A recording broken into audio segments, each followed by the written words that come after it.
No black cats, just straight facts. Triple P certified. Listen, we can talk about odds all day. It doesn't matter what the odds are. It matters what's gonna happen.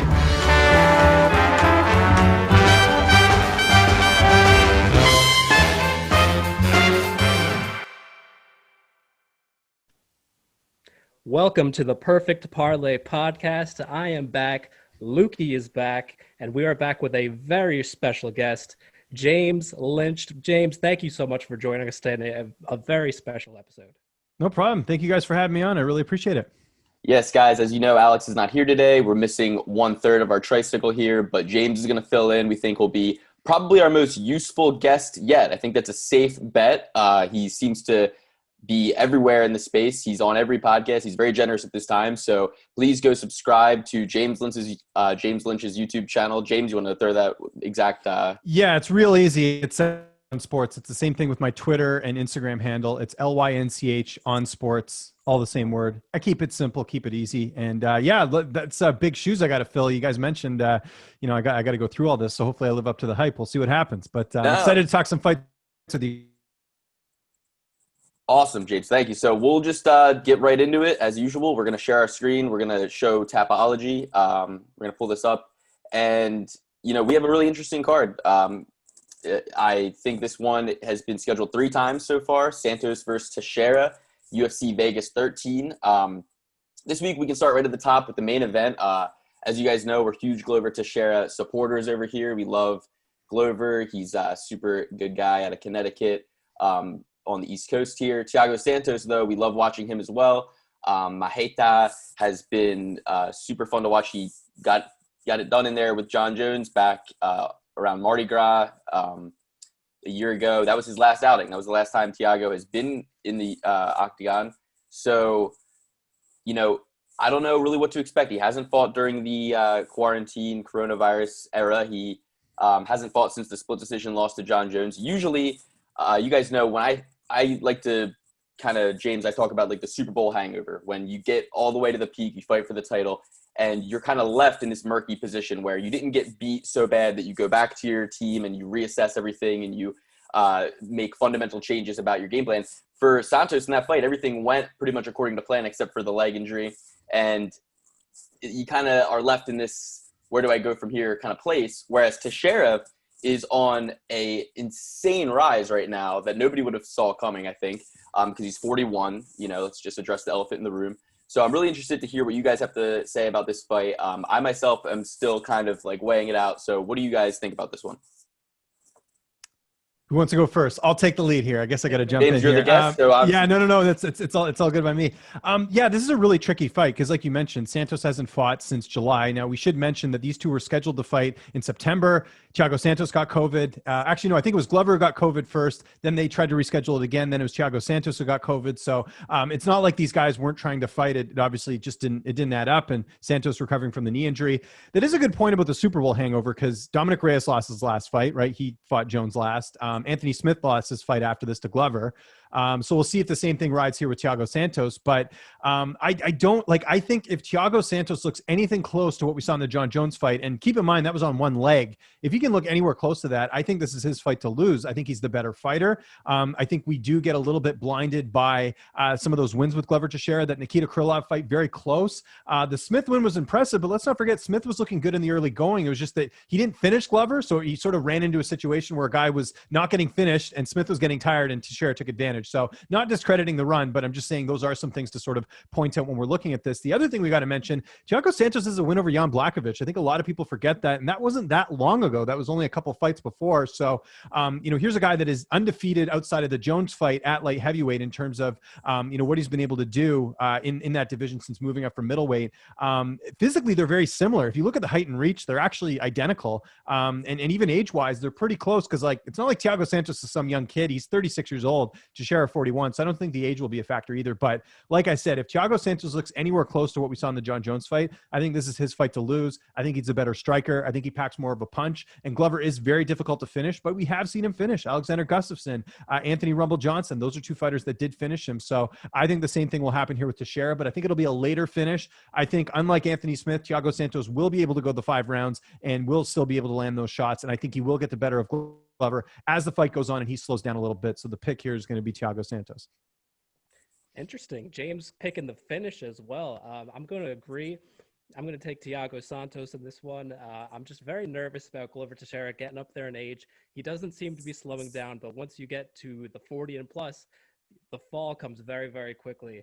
And Thiago Santos, I guess what is really kind of giving me cause for pause, as Alex would say, is coming off the injury. I mean, he looks stellar against John Jones, but some of these, these really traumatic injuries can play a big part. Now, that being said, Thiago Santos, man, he was coming at John Jones for all 5 rounds, even with that injury. So I don't think that the cardio is going to be an issue. If he could do it on one leg against John Jones, I think he could carry that through against Glover Teixeira for 5 rounds. Interesting little side note here. It's, with Israel Adesanya getting the title shot against Jan Blachowicz, this fight went from super interesting as far as the title picture to maybe it'll take a back seat now. I could definitely see if Izzy wins the title, then they set up that John Jones fight over at light heavyweight for the belt. But with that being said, man, I think that Santos, even coming off the loss, still has the momentum. I believe 4 straight wins previous to that. And I just see him really dominating in the striking department. Like James said, Anthony Smith was definitely having his way, making me sweat that against Glover Teixeira until some of the later rounds where he was able to take advantage of, taking him to the ground and administrating some horrible ground and pound. Don't see that happening to Santos. The pick is Santos for me at a minus 240, I believe, last time I checked. Yeah, I mean, you guys said it all, I think, except for one thing, and I would love to get your take on this. Who do you think lands a takedown in the fight? If one of them has Glover, it would be Glover if he was to do it. Glover's got a really good ground game. We don't often think of that because he does win a lot of his fights by knockout, but he does still have a pretty good ground game. I think he would be more likely to do it because if I'm Santos, I'm feeling a little bit better about the striking than Glover at this point.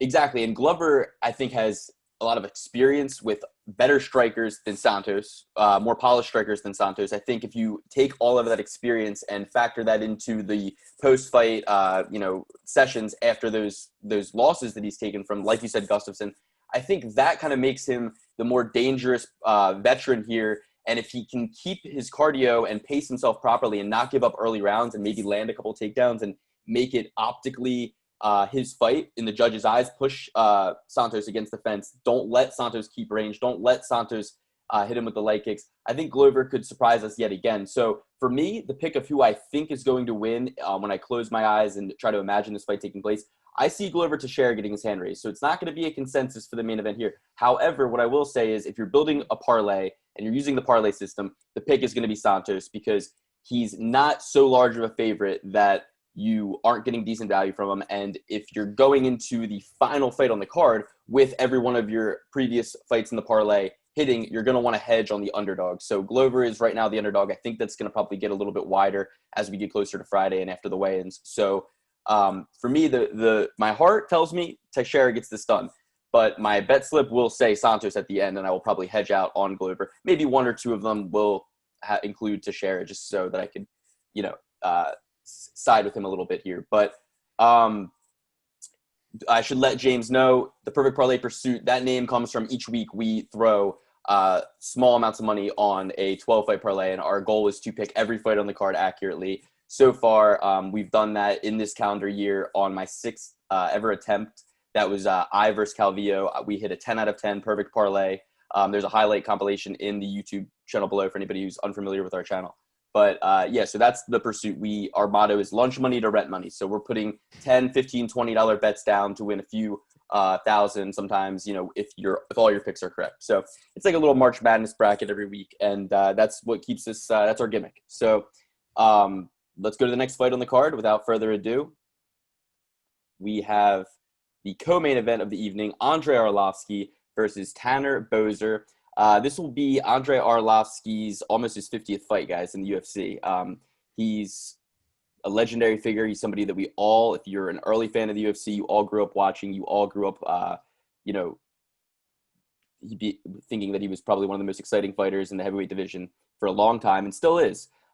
He's gotten wins over young up-and-comers recently, like Felipe Lins. He's also had losses to up-and-comers in the UFC, at least in Jairzinho Rozenstruik.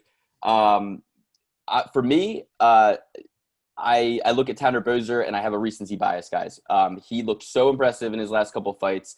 He's been doing all the right things as far as getting fights done early, fighting during the quarantine, staying busy. I think that recency bias is going to keep Tanner Boser as the favorite here, but I think he's a very stable pick. He's going to probably be included in all my parlays. I think he's got Uncle Mo on his side, as Alex would say if he's serious. He's got Uncle Momentum at his back, and it's just going to be an age pick. It's going to be a momentum pick, a recency bias pick, but that's the pick. Tanner Boser for me. What do you guys think? I mean, I'm Canadian, and even Canadian bias aside, I like Tanner Boser, and you can kind of see what the UFC is doing here with the matchmaking. Co-main event fight, Tanner Boser fighting, probably the most notable opponent of his career. They like Tanner Boser, and that's why they keep giving him fights. And let's also not forget, this fight was scheduled for a few months ago, but I believe Arlovski had COVID or something related, but it was something on Arlovski's end that ended up pushing this fight to now. So that is something to keep in mind as well in terms of, both guys fighting. But I mean, how can you not like Tanner Boser? The big thing on this winning streak for him, if you compare his fights, the last two fights compared to the debut against Daniel Spitz, you just see how much faster he is. During the quarantine, he was forced to work on his cardio because he couldn't train, and it seemed like that really paid off for him. And you just see how fast he is. Those last two knockouts have been very impressive, and just, we know he's capable of it, but for him to put it together in the last two fights, I think just really shows how talented he is. He's got one loss in the UFC, and that's to, in my opinion, the best heavyweight prospect right now in Cyril Gane. And that's not a bad loss considering you went the distance with him. I really like Boser here. I think it's just a matter of time before he catches Arlovski. Arlovski's just not what he once was. I mean, you talk about 50 fights. That's also 50, fights of taking a lot of damage. And, Boser, it's not like he's some spring chicken, like a guy in, contender series with, 4 fights. This guy had a lot of fights even before he was signed to the UFC. So in terms of, him fighting an experienced opponent, that's nothing new for Boser here. I think at some point he catches Arlovski, probably in the second round. He finds his timing. He goes up there and he knocks out Arlovski. I think he gets it done. And I think this is going to be a huge boost for Boser in the division as they continue to build on him, because, looking at the Canadian fighters in the UFC, Boser by far is the most exciting and the most, sort of marketable one they can use going forward. So I think there's a reason this is the co-main event, and it's to make Tanner Boser look good. So I'm taking Tanner Boser here. Yeah, absolutely. And I'm so happy that we had a fight card with Tanner Boser, with you on it, James. These days, a lot of the Canadian prospects are not exactly rising to the top, but this guy, definitely one of them. And I believe I saw on your channel, your interview with him, where he's talking about that cardio that he's doing in quarantine. And it's not like he's at the PI doing all this fancy stuff. It seemed like he got a couple dumbbells and he's running around a little bit in Alberta, but it's paid off tremendously, man. He's looked so good against Rafael Pessoa and Felipe Lins. And as you mentioned, even before that against Cyril Gane, this is a heavyweight that can really move around. He's got great footwork, really utilizes leg kicks well, and seems to come in with a great game plan his last 3 or 4 fights. So this guy who's really coming into his own, I believe at 29 years old. And the heavyweight division, don't look too quick, but we got a couple of young prospects coming up that are really making a splash here. And I think Tanner Boser will also get the job done. Andrei Arlovski, legend of the sport, as Lukey said, but I don't see him getting any big wins lately or on the horizon. So Tanner Boser, I'm just looking to see him utilize some distance here, pop the jab, get the leg kicks in there, and ultimately get maybe another highlight reel finish like the one against Felipe Lins. I mean, who can forget that? Coming down with the slicing, spinning back fist to the mat. So the pick here is Tanner Boser. I forget exactly what the odds are on this one, but you can expect a pretty heavy favorite, minus 265. So I'll have Tanner Boser in the majority of my parlays as well. Yeah, it's going to be our first triple P certification of the night, James. That's what we call it when all three of us agree and there's a consensus. So, triple P certified, Tanner Boser. And, if you look at the guys who've been staying busy, with the exception of Bobby Green's very close fight this weekend, they've all been gathering moss. They're rolling stones. They're getting not favorable matchups. I'm not saying this is a favorable matchup for Tanner Boser by any means. Andrei Arlovski is not going to lay down for anybody, but Andrei Arlovski is 41 years old, and he has a lot of fame and has a big name, and this is exactly the type of matchup you would ask for if you're in Tanner Boser's position. Actually, I mean, he has actually requested other guys that are more of the, at the same station in their career as him and have a similar name recognition as he does. But the UFC is clearly throwing him a really, really great matchup. Somebody who's going to want to stay on the feet, somebody who I think he has a great chance of winning and introducing himself to a wider base of fans. So Tanner Boser all the way here. This next one is super interesting. It's going to be probably the sleeper, people's main event of the night. This is going to be a really exciting fight, I think. You have Khalid Taha versus Raoni Barcelos. I hope I got both those names right. Raoni, I guess I'm supposed to say. But you have a 35-year-old guy on a streak here, everybody, and with a very impressive name on his resume. We all liked how safe looked against Mark Striegel. So this guy is certainly somebody to keep an eye on. He's taking on Khalid Taha of Germany.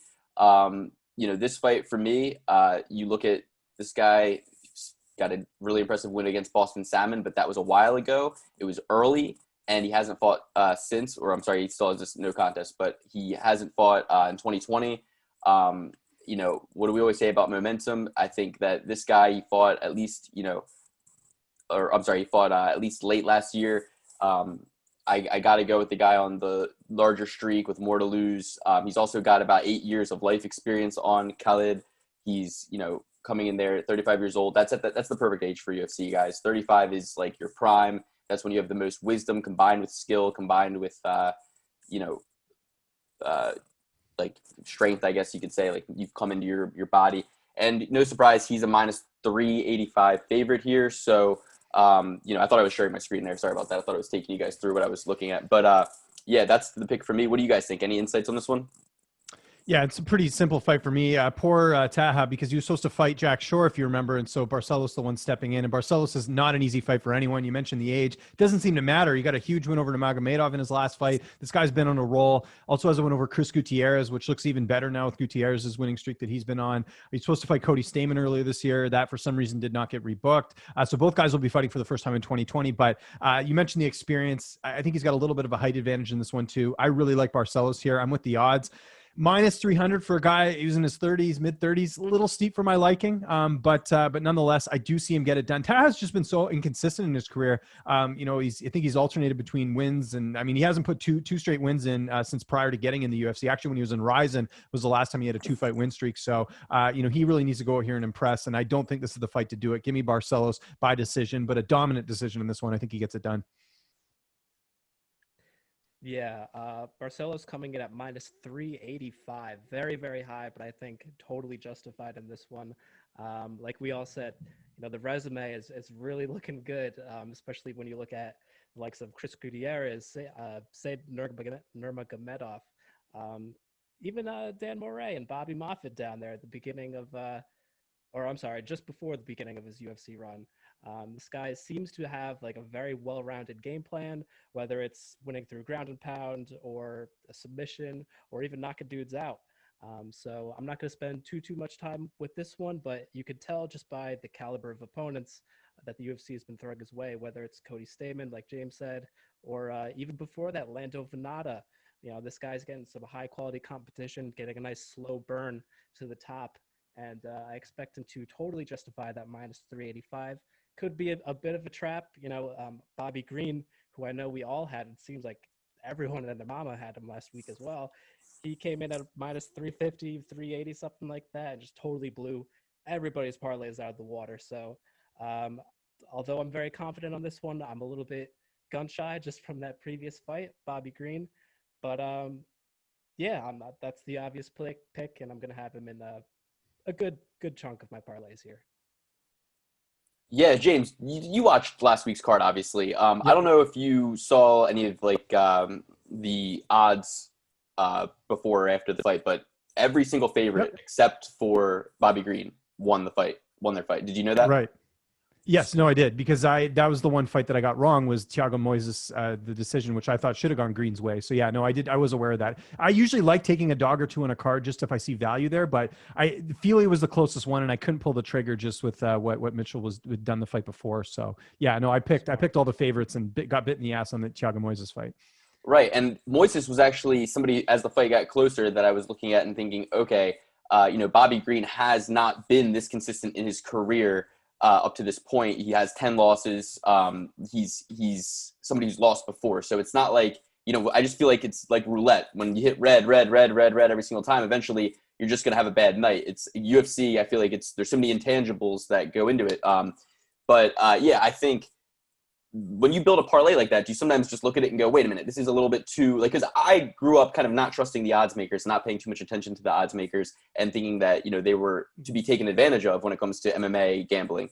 But now it seems like, I don't know if it's the algorithms and these sports betting apps or what, but the odds are sort of getting a little bit more, I don't know, like they're getting better, I think, at setting the lines. Well, yeah, people are more educated. I mean, I remember even like 3 years ago, there were some really crazy odds on certain fights. Like I remember Paige Van Zandt being a favorite. I think it was against Rose Namajunas, like things like that, where like there's a lot of hype and people really, get on that hype, when it comes to things like that. But I think people are being a little bit more educated. And I think you're just seeing, now with gambling obviously opening up in North America, that you're seeing more people bet on fights. So that's also changing things a little bit in terms of, where a fight's opened and then where it closes, where, people are really coming in on a particular fighter. So yeah, I mean, I felt the same way last week. I was like, I don't know. I feel like there should be someone I should take here, because usually there's a couple dogs that win, but sometimes there isn't. I mean, unless I see a fight like, where it's like really close between two guys, like, on paper, and then maybe there's one guy that's like, you could kind of say like, maybe there's a little bit of an edge. Like you could kind of go with the dog in that situation, but there wasn't even one like that last week. I just couldn't find one. So. Yeah, I completely agree. I think that it's a combination of data and just also like public education, like you said, rising with the sport. So, all right, guys, let's take it away with the next fight. This one actually is probably going to be even more exciting. I forgot about this one. Ian Heinisch versus Brendan Allen. Brendan Allen, he had a really impressive performance during the quarantine era against Kyle Dawkins back in June. I remember we all had picked, I think, Brendan Allen on that one. But Kyle Dawkins is obviously kind of living vicariously through his older brother since that fight, who has had 2 wins in the UFC. He's a huge underdog that won. Chris Dawkins, he's somebody who I had picked just going into that fight. Heavyweight's the guy that's shorter. I feel like a lot of the time can go longer than the bigger heavyweight. And ever since the Stipe DC fight, I feel like you go with the guy who's going to be more conditioned over time and can grapple a little bit. Not that Stipe can grapple better than DC, but that can exhaust the bigger guy, I guess, later in the fight. So that's kind of been my method with heavyweights lately. But so Kyle Dawkins coming in there for the second time since his loss to Brendan Allen coming in there for the first time since his win against Kyle Dawkins. And Ian Heinisch has also been no joke lately. He seems to be on quite a resurgence. He got that win against Gerald Meerschaert, bounced back from a couple decision losses, and he finished it in the first round back in June. So these guys have fought around the same exact time, and for this one, just going off of remembering the feeling I had when Allen beat Dawkins and thinking, this guy's going to make some serious waves. I just don't think this is his time yet. I think that Allen's going to get the win over Heinisch. He's on a 7-fight win streak. Heinisch has been up and down. I feel like when all things are equal striking, or when one guy only has a slight edge in the striking department, I go with the wrestling, and I feel like Allen is going to be able to be the one to take this fight to the ground. All things equal, he's going to be the one to get the takedown. Just like I said with the Teixeira Santos fight, I think, all things equal there, Teixeira is the one who gets the takedown, especially after what he did to Smith. So that's going to be the pick for me. It's Brendan Allen. Yeah, this is an interesting fight. I was kind of talking earlier about fights that are similar. These two fighters are very similar in terms of, not only their career trajectories, but even, opponents and things like that. They were both LFA middleweight champions. They both came through, actually, I don't think Allen came through Contender Series. Oh, no, yeah, he did. He beat Aaron Jeffrey. Never mind. They're both Contender Series guys. There's a lot of interesting things. Now, you mentioned the Kyle Dawkins fight. That was supposed to be Ian Heinisch, but if you remember, Heinisch got injured, so Dawkins stepped up on short notice. I actually didn't think Brennan looked that great in that fight, to be honest, but I'll get to kind of my assessment of the two here. Heinisch bouncing back from 2 straight losses, getting the finish on Gerald Meerschaert. Now, Meerschaert is a teammate of Brendan Allen, so there's a bit of revenge there. I know Allen, if you watch my interview with him, he does not like Ian Heinisch. There's some bad blood there. Both fighters, interestingly enough, at different camps for this fight. Ian Heinisch at Extreme Couture for this camp, not at, as you guys know, he left Factory X a while ago. So he wasn't at Genesis, those other gyms. So he was at Extreme Couture for most of this camp. And then Brendan Allen didn't have anyone to train with the Rufus sport with COVID and everything going on. And Mershard obviously losing to Chimaev. So he actually trained at Sanford MMA for this camp, which of course is home to, Gilbert Burns and Vicente Luque and a lot of the good fighters there. Jared Gordon was actually the connection there. Jared Gordon, a former Rufus sport fighter, ended up linking Brendan with that gym. And I think that's worked out great because Brendan has a chance to work with a lot of really big bodies over there that he wouldn't have at Rufus sport just because, for the higher weight classes, that's more likely there as well. The other interesting thing is who's the coach at Sanford MMA? It's Henry Hooft. Henry Hooft trained Derek Brunson for his fight against Ian Heinisch as well. So you've got a coach who's already very familiar with Ian Heinisch. So we'll see if he's able to utilize that with Brendan Allen. But I mentioned how similar they are, height and reach, even the age, like Allen's a little bit younger, but not like by a ton. They are very similar overall. But in a case like this, I tend to go with the younger fighter and the guy that, in my opinion, has more promise, and that's Brendan Allen. Ian Heinisch, like you said, had back-to-back losses against Omari Akhmedov and Derek Brunson, whereas Brendan Allen, didn't look great against Kevin Holland. I'll be honest. He lost that first round, was able to come back and get the finish. The Kyle Dawkins fight, I actually disagree with you a little bit there. I didn't think he looked that amazing, but the fight before that against Tom Breeze, he looked outstanding. So I expect we're going to see that Brendan Allen in this fight. It's going to be a coin toss. There's a reason this fight is a pick'em right now, but I will go with Brendan Allen by decision. I don't think we'll see a finish.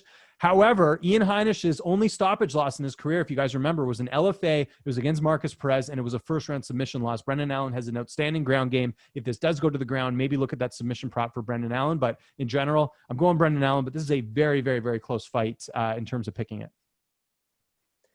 Yeah, this fight is definitely probably, in my opinion, going to play out to be fight of the night. Like we said, it's going to be so tough to pick. I think that's why it's a pick 'em here at minus 115 to, I believe, minus 105. I think with a slight edge to Brendan Allen. To me, I think it comes down to, will Brendan Allen be able to take this thing to the mat? Ian Heinisch has proved, I believe, in his past couple of fights to have some pretty good takedown defense. I don't have the stats right up in front of me here, but he seems to have like really good balance, and he's a dozer. He's gonna lift you right up. He's so strong. Sorry, not to interrupt you, but yeah. No, you're good. I'm gonna give the slight edge to striking over to Ian Heinisch. I just don't know if he's gonna be able to really capitalize on it and utilize it throughout the night. I think at a certain point in time, Brendan Allen will be able to take it to the mat. And from there, I mean, he has looked sloppy in a couple of previous bouts. Maybe we have the Philly bias with Kyle Dawkins, and maybe we gave him a little bit too much credit. But, man, gun to my head, I'm going to take Brendan Allen on this one. You will get slightly, but, not even really all that much better odds. But I'm not going to go with decision or submission, but I'll take him at a decision, a nail biter. Brendan Allen in 3. Yeah, all right, cool. So it's going to be another Triple P consensus. I just think that it's the safer pick, all things equal. He's going to be the one to take it to the ground and be able to possibly, like James said, get a submission. So, yeah, we're going to – and also, he's, I think, built a little bit better for the division than Heinisch. I think over 3 rounds, Heinisch is going to gas – or not gas, he's always going to be in the fight. He's got a ton of heart. But ultimately, I think Allen has the better cardio in this situation.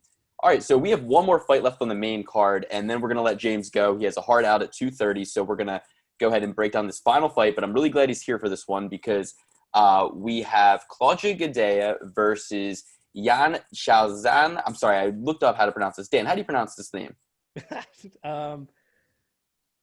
Xiaonan. I knew I would catch you. Let's let the professional, let's let James pronounce it. No, I just say Jan, too. It's a tough one for me as well. So I just say Jan. The female Jan as opposed to the male Jan. Jan Xiaonan. That's it. Jan Xiaonan. So 9, we'll just call her 9 by her nickname. She's coming off of, she beat Angie Hill, who main evented. She beat Carolina. It seems to me that she's going to be the one who's kind of getting the push here. I think that obviously, Cláudia is also coming off the win against Angela Hill, but it was very close. It was a split decision, and she hasn't fought since. So for me, I just feel like are they going to give Cláudia Gadelha a title shot, James, if she wins this fight? She's petitioning for it, but is that going to happen? What do you think? Probably not. Well, I think Rose is going to get the next title shot, and then even outside of that, you could make an argument for Carla Esparza as well with the winning streak she's been on. I think she's won 3 or 4 in a row or something like that. So yeah, there's a few other contenders. Gadelha is probably in the mix, but we'll see how this fight goes. If she goes out there and gets a finish, she might leapfrog them, but leapfrog the rest of the fighters in that division. But we'll see. It just depends what the UFC has in store. Yeah, because I think a lot of the time it comes down to who has more to gain in a fight. Who is at a point in their career where this isn't an all things equal situation, guys. I'm not saying that this is going to, elevate somebody who's clearly outmatched to a point where they're able to beat somebody outside of their competition level. I'm just saying that all things equal, skill for skill, when you have a deadlock, when you have a stalemate, the person who has more to fight for is going to take the edge. And I think this happens in more fights than we give it credit for. I think this intangible factor comes into play a lot more than we'd like to admit.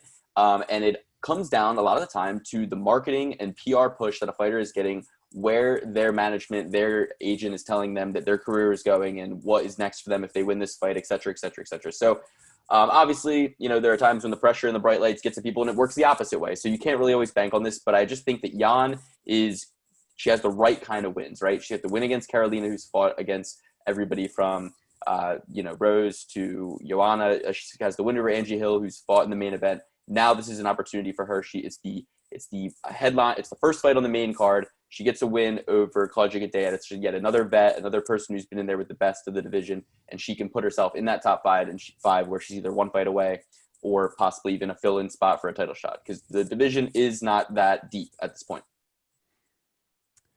Yeah, I sort of look at this fight as they want Yan to win. They're big in China right now. That's been a big market. They built a PI there. Obviously, Weili Zhang is the champion here. I look at this as, Claudia's had her chances. She's fought Ioanni and Jacek. She fought for the title before. We know what we're going to get with Cláudia. And to be honest, she hasn't looked that impressive over the last couple fights. That win over Angela Hill was a split. Some people felt like Hill did enough to win.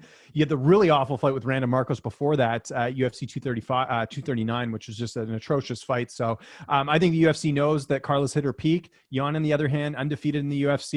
Same age as Cláudia Gadelha, but way less damage, way less wear and tear.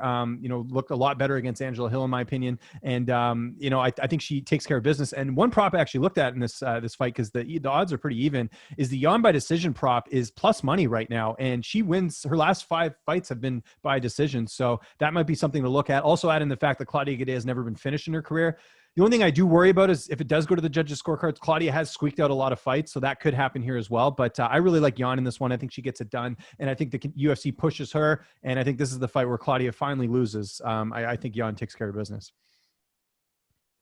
Yeah, I'm going to have to agree with you on that one. I'm taking Yan all the way. I think Cláudia, in her past couple of fights, she's been really working on her hands, but kind of fallen in love too much with it. And I think going into this bout, that's going to spell disaster for her going up against Yan. I expect Yan to keep this one on the outside with a nice stiff jab, cruise to a decision. Like James said, she's coming off of 5 straight. Last one to Carolina, and previous to that, Angie Hill. So a pretty good resume being built up. Definitely getting the PR push for the Chinese market. And look, I think there's a path to victory for Cláudia Gadelha, especially if she could, lean on Yan, make it a dirty fight, possibly take it to the ground. But I just expect Yan to come in with a safe game plan, more or less, and kind of get that 3-round decisive victory. Maybe not all that much damage, but definitely just a pretty justified win here. So I'm going to take Yan 9, ranked 9th in the division as well. And we'll see. Maybe she'll make a run at the title in future bouts. And as we all know, 9 is a divine number. If you've ever done this psychedelic magic that God put on our hands for absolutely whatever reason, this little Easter egg of life, you know that 9 is a divine number. So her nickname's 9. She's ranked 9th. Let's make this on a 9-fight parlay and take home a lot of money. Guys, we're going to say goodbye to James, and we're going to break down the prelims on a separate episode. But this has been your main card breakdown for Santos versus Teixeira. Thank you so much for joining us, James. Please go subscribe to Lynch on Sports. Lynch on Sports, correct? On you Twitter? Got it. Yeah, youtube.com/Lynch on Sports. Same thing with all my social media, Twitter, Instagram, all that. And thanks for having me on, guys. It's a lot of fun. Yeah, anytime, open invitation. And thank you so much for joining us on the Perfect Parlay Pursuit. We'll put a parlay in with your picks and hope we can all cash.